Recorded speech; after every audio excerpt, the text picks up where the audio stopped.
morning everyone. My name is Saurabh Prajapati. Our school name is PM Sri Composite School, block Disandaria district दौरिया।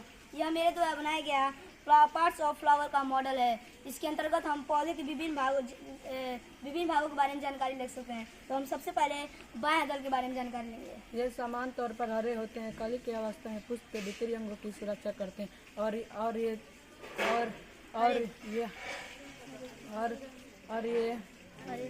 हरे रंग के होते हैं। अब कारण इसके आगे हम दल के बारे में जानकारी लेंगे।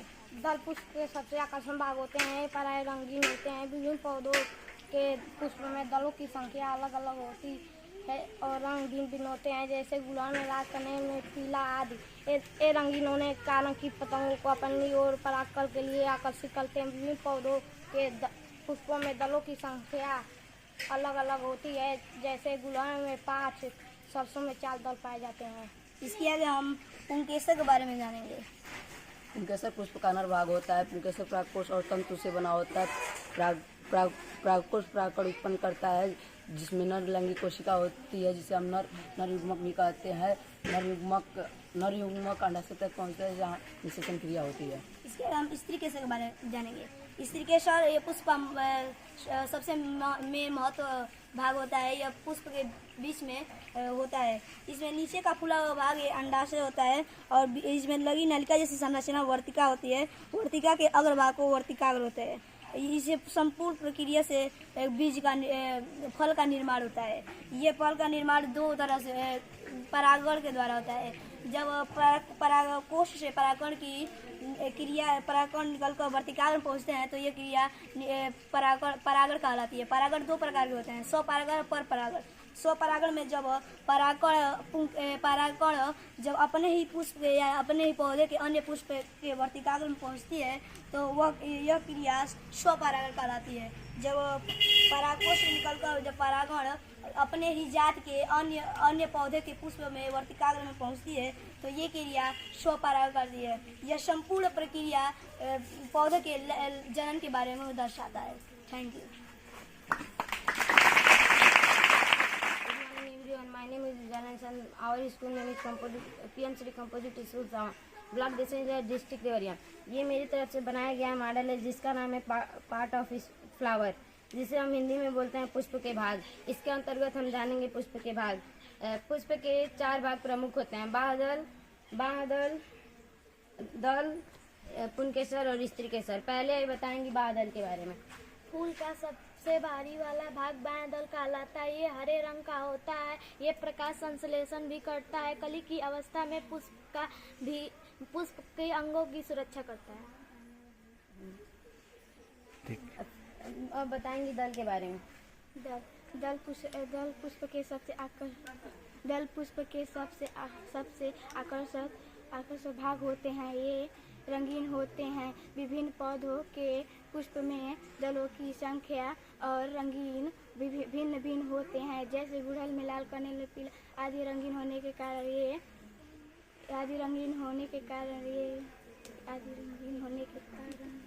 कीट पतंगों को अपनी ओर आकर्षित करते हैं। परागण के लिए आकर्षित करते हैं। विभिन्न पौधों के पुष्पों में दलों की संख्या अलग अलग होती है, जैसे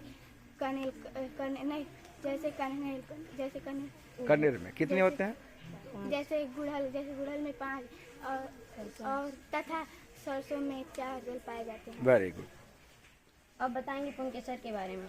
पुष्प के भीतरी भाग जैसी संरचना को हम पुंकेसर कहते हैं। पुंकेसर दो भागों में होता है, परागकोश और तंतु। परागकोश में नन्हे कण भरे होते हैं, उसे हम परागकण कहते हैं। पुंकेसर के निचले वाले भाग को हम तंतु कहते हैं, जो तंतु बहुत नरम और रचीला होता है। मैं बताने जा रही हूँ स्त्री केसर के बारे में। स्त्री केसर पुष्प का मादा भाग होता है। ये पुष्प के मध्य में स्थित होता है और स्त्री केसर के 3 भाग होते हैं, अंडाशय, वर्तिकाग्र और वर्तिका। अंडाशय जो पुष्प के नीचे वाला भाग जो फूला हुआ होता है उसे हम अंडाशय कहते हैं। पुष्प की अंडाशय से नली जैसी संरचना होती है, उसे हम वर्तिका कहते हैं। वर्तिका के ऊपर जो फूला हुआ भाग होता है उसे हम वर्तिकाग्र कहते हैं। अंडाशय में एक या अनेक बीजाणु पाए जाते हैं जिससे मादा युग्मन का निर्माण होता है। धन्यवाद। Clapping. Hello everyone, my name is Mangesh Chauhan. Our school name is PM Sri Composite Sawa, block Dashain Deoria, district Deoria. हम लोग पार्ट्स ऑफ फ्लावर के बारे में 4 भाग होते हैं। इसके बाद दल, दल, पुंकेसर, स्त्री केसर। बाद दल के बारे में बताएंगे। यह समान तौर पर हरे होते हैं।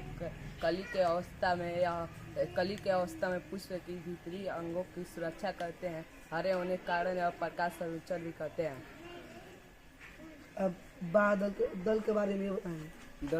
दल पुष्पों का सबसे आकर्षक भाग होता है। यह प्राय रंगीन होते हैं। विभिन्न पौधों के पुष्प के दलों की संख्या और रंगों की संख्या भी भिन्न भिन्न होती है। जैसे गुड़हल में लाल, गुलाब में गुलाबी आदि। रंगीन होने के कारण यह कीट पतंगों को अपनी तरफ परागण करने के लिए आकर्षित करते हैं। विभिन्न पौधों के पुष्पों की दलों की संख्या अलग अलग होती है। जैसे गुड़हल में 5 और सरसों में 4 दल की संख्या होती है। अब पुंकेसर के बारे में बताएं। पुष्प के भीतर धागे तंतु जैसी रचनाएं होती है। इस रचनाओं को पुंकेसर कहते हैं। पुंकेसर के ऊपरी सिरा फूली हुई होती है। इन सिरा को पराकोश कहते हैं। पराकोश के समान पराकोश के चूर समान नन्हे कर होते हैं। इन करों को पराकर कहते हैं। यह परिपक्व के होने के कारण पराकोश होने में कारण सहायता देती है। परागण में परागण पानी, हवा, कीट पतंग तथा अन्य जंतुओं में पौधे तथा दूसरे जंतुओं में पहुंचाते हैं। स्त्री केसर के बारे में मैं बताऊंगा। स्त्री केसर पुष्प का मादा में होता है तथा मध्य में स्थित होता है। इसके 3 भाग होते हैं। नीचे का फूला हुआ भाग अंडाशय से लगी नली जैसी संरचना, वर्तिका के अग्र भाग पर फूली हुई रचना जैसी अंडाशय एक या अनेक बीजांड होते हैं जिसमें मादा युग्म अंड का निर्माण होता है। पुष्प का सभी भाग एक आसन पर टिके होते हैं, इसलिए उसे पुष्पासन कहते हैं।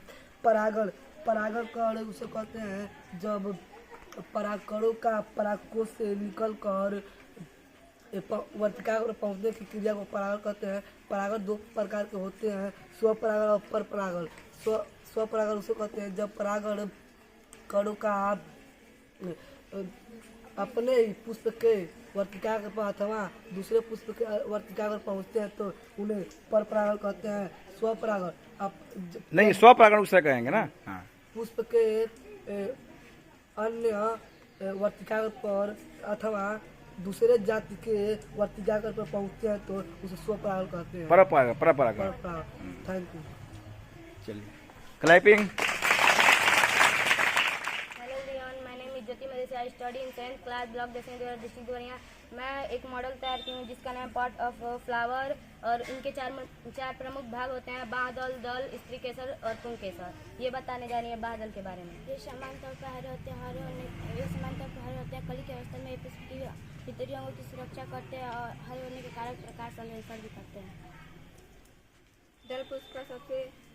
दल पुष्प का सबसे आकर्षक भाग होता है। प्राय ये रंगीन होता है। विभिन्न पौधों के पुष्पों में दलों की संख्या और रंग भिन्न भिन्न होते हैं। जैसे गुड़हल में लाल, कनेर में पीला, चमेली में सफ़ेद आदि रंग होते हैं। रंगीन होने के कारण कीट पतंगों को अपनी ओर परागण के लिए आकर्षित करता है। विभिन्न पौधों के पुष्प में दलों की संख्या अलग अलग होती है। जैसे गुड़हल में 5, सरसों में 4 दल होते हैं। मैं बताने जा रही हूँ स्त्री केसर के बारे में। पौधे में मादा जन अंग स्त्री केसर कहलाता है। प्रत्येक स्त्री केसर में 3 भाग होते हैं, वर्तिका, अंडाशय, जो पुष्प के बीचों बीच में पाया जाता है। आधार पर फूला उभरा हुआ भाग अंडाशय कहलाता है और मध्य में स्थित भाग लंबा भाग वर्तिका तथा और उसके ऊपर वर्तिका होता है। Very good.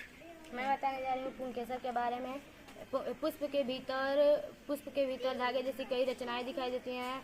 उन रचनाओं को पुंकेसर कहते हैं।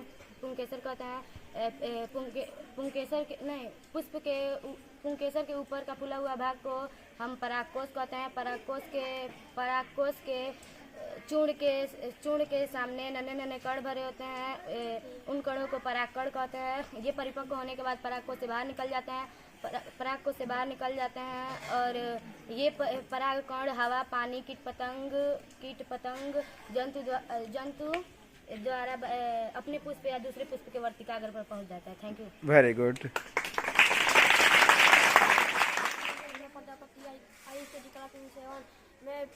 मैं पुष्पों के विभिन्न भागों के बारे में बताना चाहता हूँ।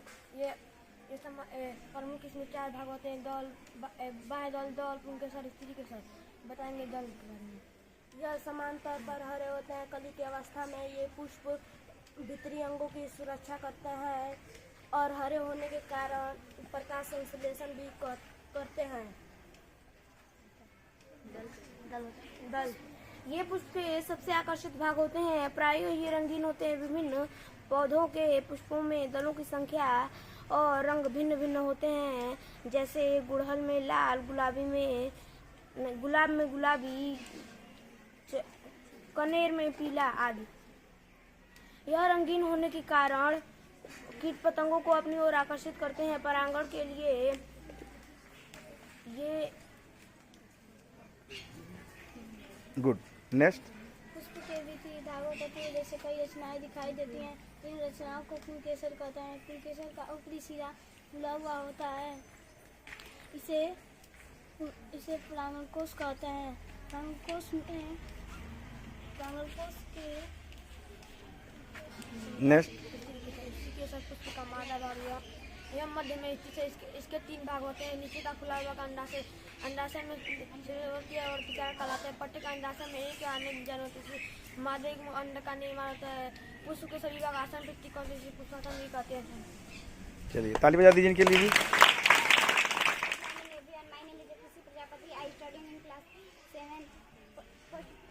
ये बताने जा रही है बाह्य दल के बारे में। ये सामान्य तौर पर हरे होते हैं। कली की अवस्था में पुष्प के भीतरी अंगों की सुरक्षा करते हैं और हरे होने के कार्य प्रकाश संश्लेषण भी करते हैं। किसी भी पुष्प के बाहरी भाग को हम बाह्य दल कहते हैं। दल पुष्प के सबसे आकर्षक भाग होते हैं। अंतर या रंगीन होते हैं। अलग अलग पौधे के पुष्प में दलों की संख्या अलग अलग होते हैं। जैसे गुलाब में लाल होता है, कनई में पीला होता है और गुलाब में गुलाबी, चमेली में सफेद। यह वो बताने जा रहे हैं पुंकेसर के बारे में। पुष्प के भीतरी धागे जैसी रचनाओं को पुंकेसर ठीक है। कहते हैं। अच्छा बेटा नर होता है कि मादा होता है पुंकेसर? हाँ वेरी गुड। आगे और बताओ कुछ। चलिए नेक्स्ट। स्त्री केसर पुष्प का मादा भाग होता है तथा मध्य में स्थित होता है। इसके 3 भाग होते हैं। वर्तिका, वर्तिकांग, अंडाशय। हो गया। नेक्स्ट। प्रत्येक अंडाशय में एक या अन्य एक बीजाणु होते हैं जिसमें अंड का निर्माण होता है। धन्यवाद। चलिए ताली बजा दीजिए इनके लिए। आवर स्कूल में कंपोजिट स्कूल साहबा ये मेरे द्वारा बनाया हुआ पार्ट ऑफ फ्लावर है और मैं जा रही हूँ बताने बाह्य दल के बारे में। पुष्प के 4 प्रमुख भाग बाह्य दल, पुंकेसर तथा स्त्री केसर होते हैं। बाह्य दल ये समान तौर पर हरे रंग के होते हैं। ये कली की अवस्था में पुष्प के भीतरी अंगों की सुरक्षा करते हैं और ये हरे होने के कारण प्रकाश संश्लेषण भी करते हैं। ये जा रही है बताने दल के बारे में। दल के बारे में बता रहे हैं। पुष्प के सबसे आकर्षक भाग होता है। प्राय ये रंगीन होता है। विभिन्न पौधों के पुष्प में दलों की संख्या और रंग विभिन्न होता है। जैसे गुड़हल में लाल, कनेर में पीला, गुलाब में गुलाबी, चमेली में सफ़ेद आदि। रंगीन होने के कारण ये कीट पतंगों को अपनी ओर परागण के लिए आकर्षित करता है। विभिन्न पौधों के पुष्प में दलों की संख्या अलग अलग होती है। जैसे गुड़हल में 5 तथा सरसों में 4 दल पाए जाते हैं। जी। उसमें पुष्प के भीतरी धागे तंत्र जैसी कई रचनाएं दिखाई देती हैं। रचनाओं को पुंकेसर कहते हैं। पुंकेसर का ऊपरी सिरा खुला होता है। इसे हम प्राकोश कहते हैं। प्राकोश में चूर्ण के सामने नन्हे कण भरे रहते हैं। इन्हें हम प्राकड़ कहते हैं। प्राकड़ में वे परिपक्व होने पे प्राकोश से बाहर निकल जाते हैं। प्राकड़ हवा, पानी, कीट पतंगों या अन्य जंतुओं द्वारा अपने पुष्प या दूसरे पुष्प के प्रति वर्तिकाग्र वर्तिकाग्र पर पहुंच जाते हैं। Very good. पुष्प के ये मादा भाग होते हैं जो इस मध्य में स्थित होता है। इसके 3 भाग होते हैं, वर्तिका, वर्तिकाग्र, अंडाशय। पहले अंडाशय में एक